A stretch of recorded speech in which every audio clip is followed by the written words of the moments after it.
Hi hello welcome to my channel Khushi's kitchen. ಎಲ್ಲರೂ ಹೇಗಿದ್ದೀರಾ? ಚೆನ್ನಾಗಿದ್ದೀರಾ ಅನ್ಕೋತೀನಿ. ಇವತ್ತು ನಾನು ಮಸಾಲೆ ರಾಗಿ ರೊಟ್ಟಿ ಯಾವ ಥರ ಮಾಡೋದು ಅಂತ ತೋರಿಸ್ತಿದ್ದೀನಿ. ಬನ್ನಿ ಯಾವ ಥರ ಮಾಡೋದು ಅಂತ ನೋಡೋಣ. ನಾನು ಅದಕ್ಕೆ ಸಬ್ಸಿಗೆ ಸೊಪ್ಪು ಮತ್ತು ಮೆಂತ್ಯ ಸೊಪ್ಪು, ಸ್ವಲ್ಪ ಈರುಳ್ಳಿ ಒಂದೆರಡು ಹೆಚ್ಚಿಟ್ಕೊಂಡಿದ್ದು ಚೆನ್ನಾಗಿ, ಕೊರ್ಬೇವಿನ ಸೊಪ್ಪು, ಹಸಿಮೆಣಸಿನ್ಕಾಯಿ, ಒಂದು 4 ಇಕ್ಳು ಬೆಳ್ಳುಳ್ಳಿ, ಕ್ಯಾರೆಟು, ಮೆಂತ್ಯ ಸೊಪ್ಪು ಮತ್ತು ಕೋಸಗೆಡ್ಡೆ ಇಷ್ಟನ್ನು ತೊಗೊಂಡಿದ್ದೀನಿ. ಸಬ್ಸಿಗೆ ಸೊಪ್ಪು, ಈರುಳ್ಳಿ, ಕ್ಯಾರೆಟು, ಮೆಂತ್ಯ ಸೊಪ್ಪು, ಕೋಸು ತುರಿದಿರೋದು. ಫಸ್ಟಿಗೆ ಕರ್ಬೇವಿನ ಸೊಪ್ಪು ಮತ್ತು ಒಂದು 3 ಹಸಿಮೆಣಸಿನ್ಕಾಯಿ, ಒಂದು 4 ಬೆಳ್ಳುಳ್ಳಿನ ಸ್ವಲ್ಪ ಗ್ರೈಂಡ್ ಮಾಡ್ಕೊಳ್ಳೋಣ. ತರಿ ಪೇಸ್ಟ್ ಆಗಬೇಕು. ಈ ಜೊತೆ ಸ್ವಲ್ಪ ಜೀರಿಗೆನೂ ಹಾಕ್ಕೊಂಡು ಗ್ರೈಂಡ್ ಮಾಡ್ಕೊಳ್ಳಿ. ಇದು ಪೇಸ್ಟ್ ಆಗಿದೆ. ಈಗ ಇದಕ್ಕೆ ಒಂದು ಬೌಲ್ ಇಟ್ಕೊಂಡು ಹೆಚ್ಚಿಟ್ಕೊಂಡಿರೋಂತಹ ಮೆಂತ್ಯ ಸೊಪ್ಪು, 2 ಕ್ಯಾರೆಟ್ ತುರಿದಿಟ್ಕೊಂಡಿದ್ದೀನಿ, ಸ್ವಲ್ಪ ಕ್ಯಾಬೇಜನ್ನು ತುರಿದಿಟ್ಕೊಂಡಿದ್ದೀನಿ. ಈಗ ಸಬ್ಸಿಗೆ ಸೊಪ್ಪು, ಈರುಳ್ಳಿನೂ ತುರಿದಿಟ್ಕೊಂಡಿದ್ದೀನಿ. ಹೆಚ್ಚಿಟ್ಕೊಂಡ್ರೆ ತೊಟ್ಟಕ್ಕಾಗಲ್ಲ, ಅದಕ್ಕೆ ತುರಿದಿಟ್ಕೊಂಡಿದ್ದೀನಿ. ಈಗ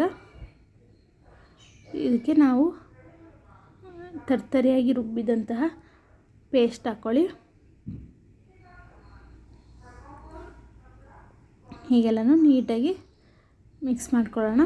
ರುಚಿಗೆ ತಕ್ಕಷ್ಟು ಉಪ್ಪು ಹಾಕ್ಕೊಂಡು ನೀಟಾಗಿ ಮಿಕ್ಸ್ ಮಾಡ್ಕೊಳ್ಳಿ.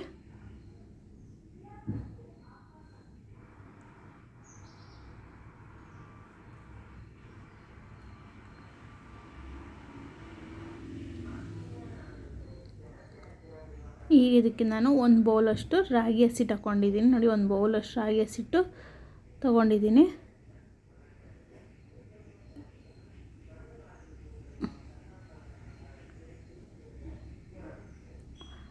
ಫಸ್ಟಿಗೆ ತರಕಾರಿಲಿರೋಂತಹ ನೀರಲ್ಲೇ ಚೆನ್ನಾಗಿ ಮಿಕ್ಸ್ ಮಾಡ್ಕೊಳ್ಳಿ.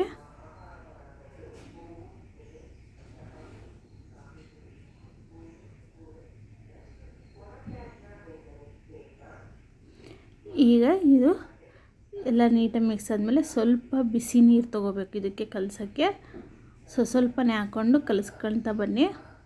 ಅಂದರೆ ತರಕಾರಿ ಅಂತ ನೀರಿನ ಅಂಶದಿಂದ ನೀರು ಜಾಸ್ತಿ ಬೇಕನ್ಸಲ್ಲ,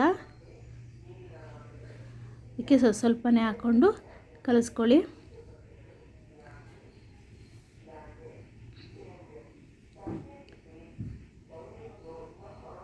ಸ್ವಲ್ಪನೇ ಹಾಕ್ಕೊಂಡು ಕಲಿಸ್ಕೊತಾ ಇದ್ದೀನಿ.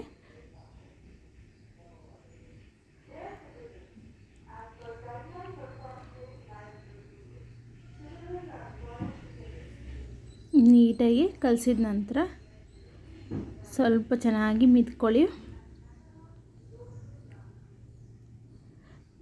ಈಗ ನೋಡಿ, ಚೆನ್ನಾಗಿ ಮಿದ್ಕೊಂಡಿದ್ದೀನಿ. ನೋಡಿ, ಈ ಥರ ಬರಬೇಕು. ಈಗ ಈ ಸೈಡು ಹಂಚನ್ನು ಕಾಯಕ್ಕಿಡೋಣ. ಈ ಕಡೆ ನಾನು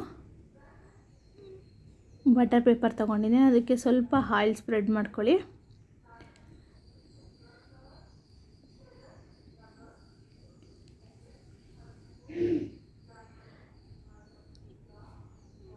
ಉರಿ ಸ್ವಲ್ಪ ಕಡಿಮೆ ಇಟ್ಟು ಈಗ ಹಿಟ್ಟನ್ನು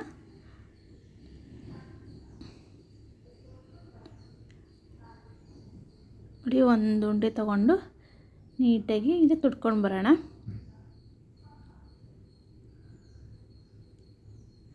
ಫುಲ್ ತೆಳ್ಳು ತುಡ್ಕೊಬನ್ನಿ, ಚೆನ್ನಾಗಿ ಬರುತ್ತೆ.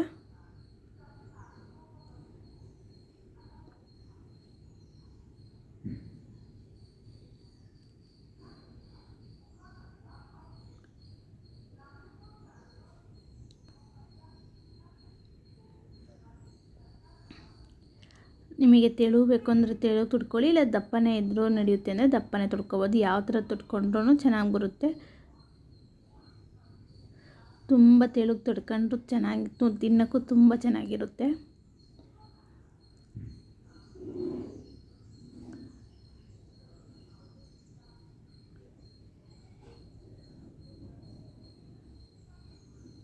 ನೋಡಿ, ನೀಟಾಗಿ ಮಕ್ಕಳುಗಳು ತರಕಾರಿ ಅಂದರೆ ಇಷ್ಟಪಡಲ್ಲ, ಮತ್ತು ರಾಗಿ ರೊಟ್ಟಿ ಅಂದರೆ ತುಂಬ ಮಕ್ಕಳು ತಿನ್ನಲ್ಲ. ಆದರೆ ಈ ಥರ ಮಾಡಿಕೊಟ್ರೆ ತುಂಬ ಚೆನ್ನಾಗಿ ಇಷ್ಟಪಟ್ಟು ತಿಂತಾರೆ.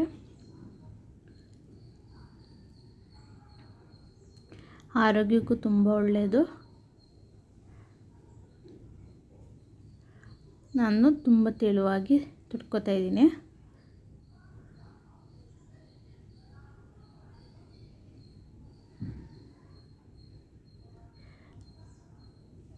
ಈಗಿದು ಫುಲ್ಲು ನೀಟಾಗಿ ತೆಳುವಾಗಿ ತೊಟ್ಕೊಂಡಿದ್ದಾಯಿತು ನೋಡಿ. ಎಲ್ಲೂ ಅರಿಯೆಲ್ಲ ಚೆನ್ನಾಗಿ ನೀಟಾಗಿ ತೊಟ್ಕೊಬೋದು. ಬೇಕಂದರೆ ನೀವು ನೀರು ಕೈ ಮಾಡ್ಕೊಂಡು ತೊಟ್ಕೊಬೋದು.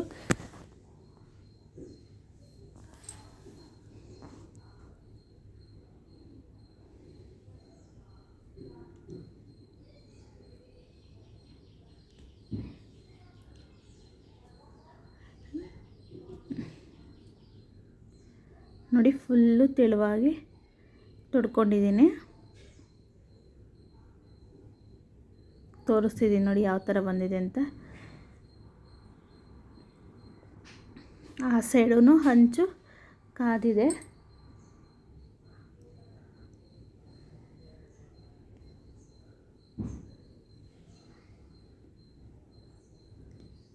ಈಗ ಇದನ್ನು ತವೆ ಮೇಕೆ ಹಾಕಿ ಬೇಯಿಸ್ಕೊಳ್ಳೋಣ. ನೋಡಿ ಎಷ್ಟು ಚೆನ್ನಾಗಿ ತೊಟ್ಟಿದ್ದು, ಒಂದು ಸ್ವಲ್ಪನೂ ಹರ್ಕೊಳ್ಳಲ್ಲ, ತುಂಬ ಚೆನ್ನಾಗಿ ಬರುತ್ತೆ. ಈಗ ನೋಡಿ ನಾನು ಹಂಚು ಕಾಯಕ್ಕಿಟ್ಟಿದ್ದೆ, ಅದು ಕಾದಿದೆ. ಈಗ ಇದನ್ನು ಹಂಚು ಮೇಲೆ ಸ್ವಲ್ಪ ನೀರು ಹಾಕ್ಕೊಂಡು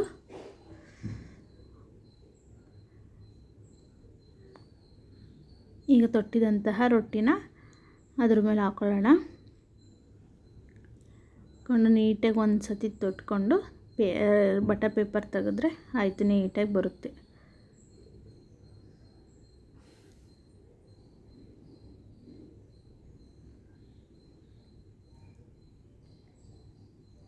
ನೋಡಿ ಎಷ್ಟು ಚೆನ್ನಾಗಿ ಬಂತು.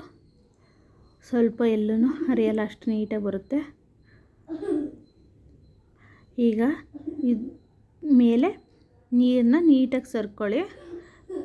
ರೊಟ್ಟಿ ಮಗ್ಚಕ್ಕ ಟೈಮಲ್ಲಿ ನೀರನ್ನ ಚೆನ್ನಾಗಿ ಸರ್ಕೊಳ್ಳಿ. ನೀವು ಆಯಿಲ್ ಯೂಸ್ ಮಾಡಲ್ಲ ಅಂದರು ಈ ಥರ ನೀರು ಸರ್ಕೋಬೋದು. ಎಲ್ಲೂ ಬಿಡ್ದಂಗೆ ನೀರನ್ನ ಚೆನ್ನಾಗಿ ಸರ್ಕೊಳ್ಳಿ.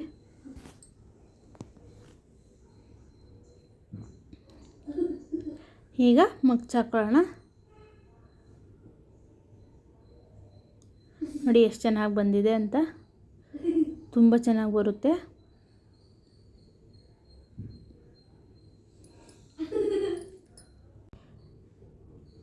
ಈಗ ಇನ್ನೊಂದು ಸೈಡೂ ನೀಟಾಗಿ ಚೆನ್ನಾಗಿ ಬೇಯಿಸ್ಕೊಳ್ಳಿ. ನೋಡಿ ನೀರು ಸ್ವಲ್ಪ ನೀಟಾಗಿ ಹಾಕ್ಕೊಳ್ಳಿಲ್ಲ ಅಂದರೆ ಈ ಥರ ಆಗುತ್ತೆ. ಮತ್ತು ನೀವು ಇನ್ನೊಂದು ಸ್ವಲ್ಪ ಎಲ್ಲೆಲ್ಲಿ ನೀರು ಬೇಕಾಗುತ್ತೋ ಅಲ್ಲಿ ಹಾಕೋಬೇಕು. ಅದಕ್ಕೆ ನಿಮಗೆ ಇನ್ನೊಂದು ಸ್ವಲ್ಪ ತೋರಿಸಿದ್ದೀನಿ.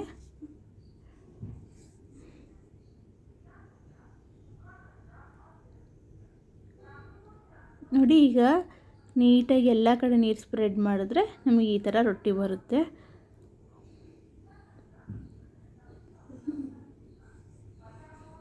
ಈಗ ತೆಕ್ಕೋತಾ ಇದ್ದೀನಿ.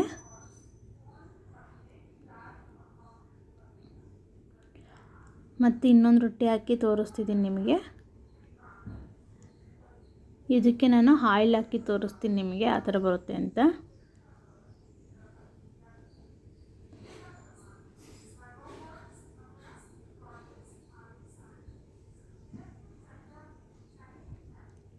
ಈಗ ನೋಡಿ ಇದು ಒಂದು ಸೈಡ್ ಹಾಕಾಗಿದೆ, ಅದಕ್ಕೆ ಈ ಥರ ಬಂದಿದೆ. ಈಗ ನೀಟಾಗಿ ಆಯಿಲ್ ಸ್ಪ್ರೆಡ್ ಮಾಡ್ಕೊಳ್ಳಿ.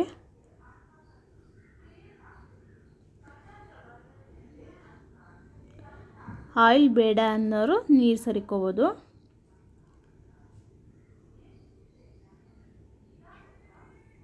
ಆದರೆ ನೀಟಾಗಿ ನೀರನ್ನ ಎಲ್ಲ ಕಡೆನೂ ಫಿಲ್ ಮಾಡಬೇಕು. ಈಗ ಆಯಿಲ್ ಎಲ್ಲ ಕಡೆನೂ ಫಿಲ್ ಮಾಡ್ತಾಯಿದ್ದೀನಿ.